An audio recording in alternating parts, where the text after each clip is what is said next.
Olha, no vídeo de hoje a gente vai te apresentar uma história triste, a história do Fausto, que tinha ali quase 200 mil reais acumulados e em questão de 5 minutos ele não só perdeu tudo, como saiu endividado. Não, a gente não vai te contar essa história em 5 minutos. Em 5 minutos ele saiu de um patrimônio de quase 2 centenas de milhares de reais para um patrimônio negativo. Então presta muita atenção nessa história para que ela não se repita e nem chegue perto de acontecer contigo. E se ela te ajudar com alguma coisa, ou ajudar algum parente seu a não fazer bobagem, deixa o dedo no like. Bom, qual o ponto aqui, tá? A nossa missão aqui no Clube do Valor é levar tranquilidade financeira para todos os brasileiros. E tranquilidade financeira eu vejo como algo que vai até além de liberdade financeira, porque significa lidar com o seu dinheiro de uma forma em que ele não te gere dor de cabeça, que ele não te gere estresse e que ele te gere mais paz. Paz, tranquilidade, liberdade, independência. E nessa jornada rumo à tranquilidade financeira, um dos principais papéis do investidor é preservar o patrimônio que foi acumulado e ver ele se multiplicar ao longo dos anos no mercado financeiro. Essa história aqui mostra justamente o que não fazer se você tivesse objetivo, e eu chamei o Filipão aqui para contar essa história,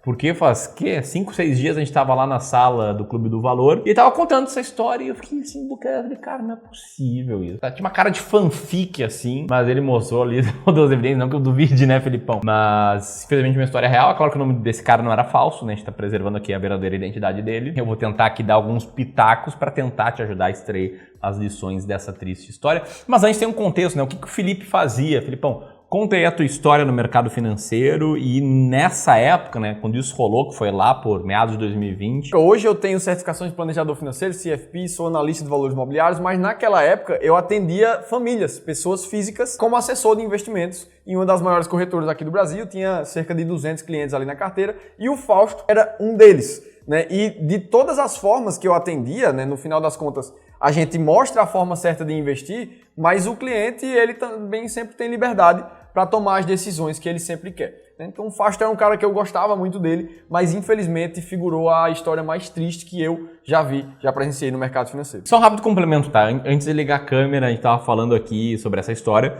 e o Felipe fez um comentário comigo que me chamou bastante atenção. Algo mais ou menos assim, o Fausto lá, ele falava muito com os colegas de trabalho dele sobre investimentos e os caras eram uma porra louca, assim, faziam um monte de operação super arriscada, chegava lá no trabalho contando quanto ganharam naquele mês, que tinham ganho 20% em uma semana, e aí eu meio que, né, colocando ali o chip da ganância no Fausto, que no limite, né, qualquer história do cara quebrar e sair endividado tem um grande fator de ganância por trás. A primeira lição seja essa, né? Cuidado com a ganância e separar a ganância, que é algo ruim, de ambição, que é algo bom, né? Ambição por construir um patrimônio grande, por conquistar a liberdade financeira. O ano era 2020, né? O ano era 2020. Fausto casado, pai de uma filha de cerca de 7, 8 anos, já tinha me contado ali. E no ano de 2020, o que a gente viu foi a época pós-crise coronavírus, né? Então, naquele momento, o índice Bovespa ele começou a subir de forma muito forte, né? Então, se a gente vê ali, o índice subiu quase 87% de 2020 até o começo de 2021. Naquela época, para quem estava no mercado financeiro, viu, né?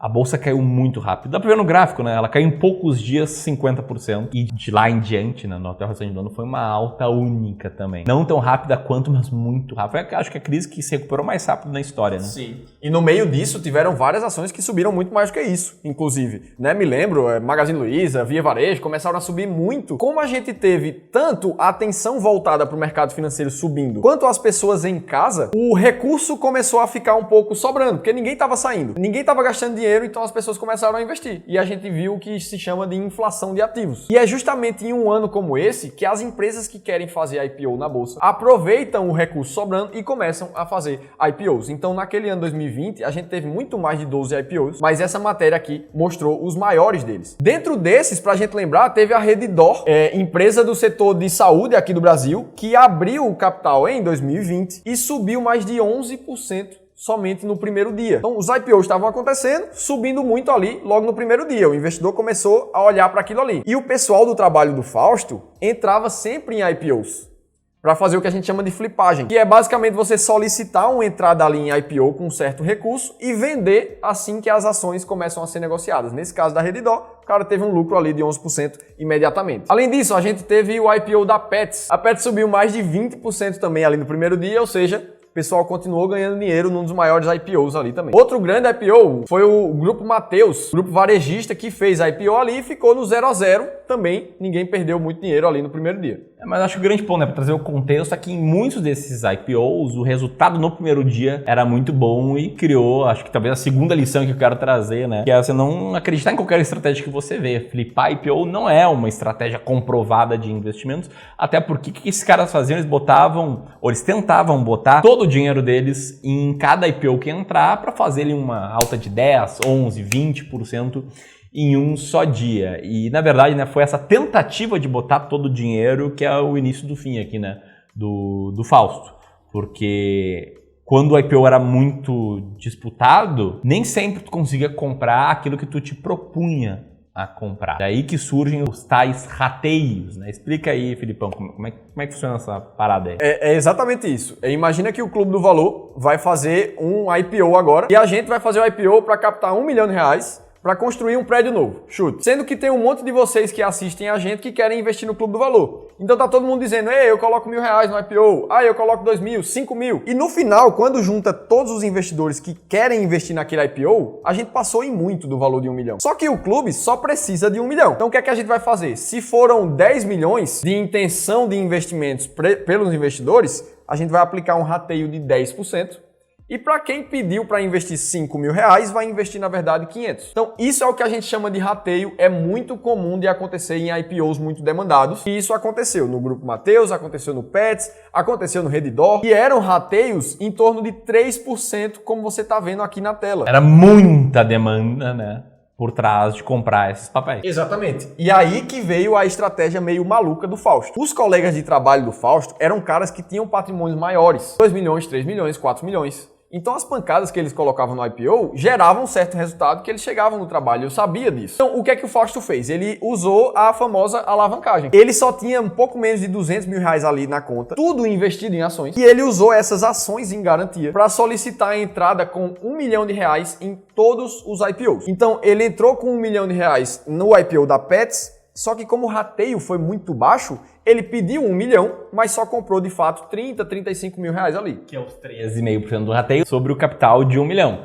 Então, sei lá, entrou com 35 mil, subiu 20% no dia, esse cara ganhou 7 mil num dia sobre o patrimônio dele, de perto de 200 mil reais. 13,5% de retorno num dia, absurdamente alto, né? E ele continuou carregando essa estratégia de 1 milhão para frente. Mais uma lição aqui, né? Investir em ações é algo que tem seus riscos, né? A gente sempre fala que é só pro longo prazo, para aumentar o potencial de retorno e tal. Agora, investir em uma única ação, pega o nível de risco e joga na estratosfera. Aumenta muito. Agora, investir em uma única ação e em IPO, tem uma brincadeira em inglês que fala que significa it's probably overpriced, ou seja, provavelmente tá caro demais. Pega da estratosfera e joga para cima. E investir em uma única ação, num IPO, e alavancado em praticamente 5 vezes o seu capital, cara, é pedir assim pra dar merda. É meio que um contrato que diz, olha, eu vou ganhar uns 3% ali por IPO até o dia que eu for perder todo o meu dinheiro. Até que chegou o dia 2 de setembro de 2020 e naquele dia seriam realizados 2 IPOs na bolsa ao mesmo tempo. O primeiro era da empresa Pague Menos, farmácia que você deve conhecer. Naquele dia a rede Pague Menos abriu subindo 21% as suas ações no mercado, com um rateio de pouco mais de 4%. Só que o Fausto não participou do IPO da Pague Menos porque ele decidiu participar do outro IPO do dia, que era o IPO da construtora Lave. Essa teve um rateio de 94%. Então, ele solicitou os mesmos R$1 milhão no IPO da Lave, só que ele acabou comprando 940 mil, porque a demanda foi baixa por esse IPO. Detalhe, ele não tinha 940 mil, ele estava alavancado, né? Tinha um patrimônio de perto de 200 mil. O que ele tinha era uma estrutura de garantias de outras ações. Então, ele tinha quase 200 mil comprado em ações, e essas ações serviam como garantia para ele fazer o IPO. O investidor pode estar se perguntando, poxa, mas se ele não tinha, como é que ele pediu 1 milhão? É que a corretora, infelizmente, permite que investidores, pessoas físicas, se alavanquem em 5, 6, 7 até 10 vezes o seu capital. Antes de contar o desfecho dessa história, aqui vai mais uma lição sobre excesso de confiança. Geralmente, em momentos bons de mercado, quando a sua carteira está bombando, a gente tende a ter confiança em excesso, que por si só não tem nenhum problema, até legal, né? Anda mais feliz, peito estufado, mas o problema é quando começa a tomar decisões com base nisso, começa a correr riscos com base nisso. E imagino eu ali que o Fausto, talvez a primeira vez que ele se alavancou para comprar o IPO, ele deve ter ficado meio cagado, ter ficado meio com medo ali, a segunda vez também, mas daí ele viu que sempre ganhava, já devia estar super tranquilo, ignorando completamente os riscos daquilo que ele estava fazendo, ficando cego aí pro pior cenário possível, que foi praticamente o que aconteceu, né? Porque como é que abriu ali o IPO da Lavvi? Exatamente por isso. Inclusive, eu tinha muito contato com ele, eu já tinha falado para ele que essa estratégia não fazia sentido nenhum, estava colocando ele em risco. Só que ele estava confiante e seguiu pedindo os R$1 milhão. E nesse fatídico dia, ele me liga muito nervoso, porque 5 minutos de abertura do pregão, todas as ações que ele tinha em carteira começaram a cair, então o que ele tinha de R$200 mil já não eram mais 200. Que a garantia dele começou a reduzir e as ações da Lavvi abriram caindo mais de 15% no mercado naquele dia. Para ele, que tinha solicitado 940 mil, uma queda de 15% era de quase 150 mil. Justamente algo muito próximo do patrimônio que ele tinha restante ali em ações. E o que acontece, Ramirão, num momento como esse, é que o setor de risco da corretora faz a zeragem compulsória que a gente fala. Só que uma zeragem compulsória em uma corretora é muito caro. Isso porque ele vai pagar multa de saldo devedor, que ele vai ficar lá na conta. Além disso, ele paga a famosa corretagem de mesa, que só de corretagem nesse dia foi mais de R$4 mil que o Fausto pagou. Então ele saiu de um capital de quase 200 mil no início do dia, para em menos de 5 minutos ficar negativo em R$8 mil devendo para a corretora. É impossível a gente negar aqui o quão triste é essa história, né? O patrimônio aí de uma vida. O Fausto tinha seus 34 anos, né? A gente estava falando aqui antes de ligar as câmeras, uma filhazinha. Tudo aquilo que ele tinha construído nos 14, 15, 16, 17 anos que ele trabalhava foi assim, né? No estalar de dedos pro ralo. É claro que o Fausto, relativamente jovem, não ficou tão endividado. Ele deve ter dado a volta por cima. Pelo menos, como é que foi a última conversa de vocês? Eu liguei pra ele um dia depois, passei a semana inteira falando com ele e na última conversa nossa, ele estava decidido em pagar a dívida que ele tinha pra corretora e começar a realmente poupar para investir de verdade, segundo ele me disse. E muito provavelmente o Fausto, não sei se está nos assistindo ou não, embora a gente tenha mudado o nome, o cara que viu essa história ele vai se identificar com ela, esteja hoje trilhando o caminho certo, né, para conquistar a tranquilidade financeira lá na frente, pensando em preservar antes de multiplicar. E certamente, né, ele vai passar essa lição para seus amigos, para seus familiares, para sua filha. E enfim, né, essa dor que ele teve com o tempo, né, vai ser um pouquinho menor e vai ser talvez combustível para que outras pessoas não cometam o mesmo erro ou erros parecidos, que é arriscar muito, se alavancar, buscar no mercado financeiro um atalho para ganhar uma grana extra. O Fausto, infelizmente, percebeu do pior jeito possível que isso não existe. E se você daqui a pouco já percebeu que isso não existe, já percebeu que o que enriquece de fato é o trabalho e que investimentos devem ser para preservar e multiplicar o seu patrimônio, e se por acaso você já aí bateu os R$500 mil de patrimônio acumulado, ou quem sabe o primeiro milhão, ou o segundo, ou o quinto milhão, e quer bater um papo com um especialista aqui do Clube do Valor, com um especialista aqui do nosso grupo, dê uma olhada na sua carteira, entenda a composição dela, entenda o que tem de bom, o que dá para melhorar, e se tiver muita coisa para melhorar, te faça uma proposta comercial para a gente te ajudar a investir melhor. Vou deixar aqui o link, tá, para um formulário para você preencher, para a gente analisar a sua carteira. Se você quiser seguir aqui pelo YouTube, um vídeo bem legal que eu fiz recentemente sobre como investir R$500 mil, vou deixar o link para ele aqui. Comenta o que você achou dessa história, se você conhece alguma história parecida. Por ter interesse, a gente vem aqui contar mais casos conforme a gente vai conhecendo eles. Grande abraço e até mais.